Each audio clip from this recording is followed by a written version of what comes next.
আল্লাহর বান্দি ঈমানের পরীক্ষায় দাঁড়ায় গেল, দুধের বাচ্চা কোলে নিয়ে বেঈমানের সামনে।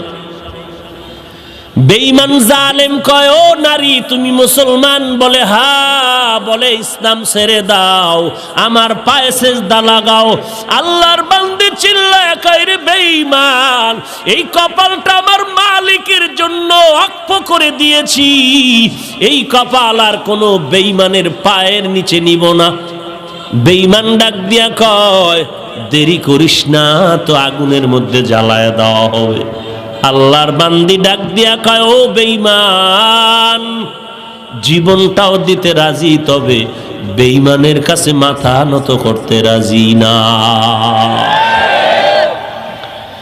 ওই জালেম দুশমন শেষ পর্যন্ত আগুনের কুণ্ডলি সাজাইয়া মায়ের কোলের দুধের বাচ্চাটারে যখন টান মারিয়া আগুনের মধ্যে ফেলে দেয়,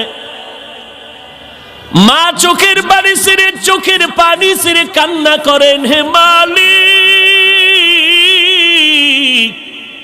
তুমি ছাড়া আমার আপন কেউ নাই, আমার কলিজা ছিঁড়ে যাইতেছে, আমার দুধের বাচ্চাটারে আগুনের মধ্যে ফেলে দিল। যেই বাচ্চা কথা বলতে জানে না, ওই বাচ্চা আগুনের মধ্যে যাওয়ার পরে জবানটা খুলে গেল, কথা বলা শুরু করলো। আগুনের মধ্যে গিয়া বাচ্চা মাকে ডাক দিয়া কয়, ও মা, ভয় পেও না, ভয় নাই, যদিও চোখে তাকাইয়া দেখো আগুন, তবে ঈমানের বরকতে এখন আগুন না, এটা ফুলের বাগান হয়ে গেল। আন্দারামা দরবাবি বরহানে হক তাতুবিনি ইশরাতে খাসানে হক।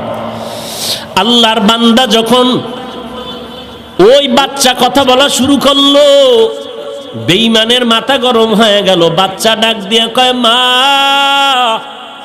আর বেঈমানের ভয় পেও না, তুমিও বিসমিল্লাহ বলে আগুনের মধ্যে ঝাঁপ দিয়া ঢুকে পড়ো। আল্লাহর বান্দি মহিলা ঈমানের পরীক্ষা, ঈমানটারে মজবুত করিয়া যখন সেও আগুনের মধ্যে ঝাঁপ দিল, দেখা মাত্র শত শত বেঈমান জাগায় কালেমা পড়ে মুসলমান হয়ে গেল। এরে যুবক, আল্লাহর গোলাম, কিসের টাকার বাহাদুরি করো, ক্ষমতার বাহাদুরি আর যৌবনের বাহাদুরি? নমরুদ আর হামান আর ফেরাউনের থেকে বাহাদুর তুমি হতে পারো না। কই গেল সেই ফেরাউন?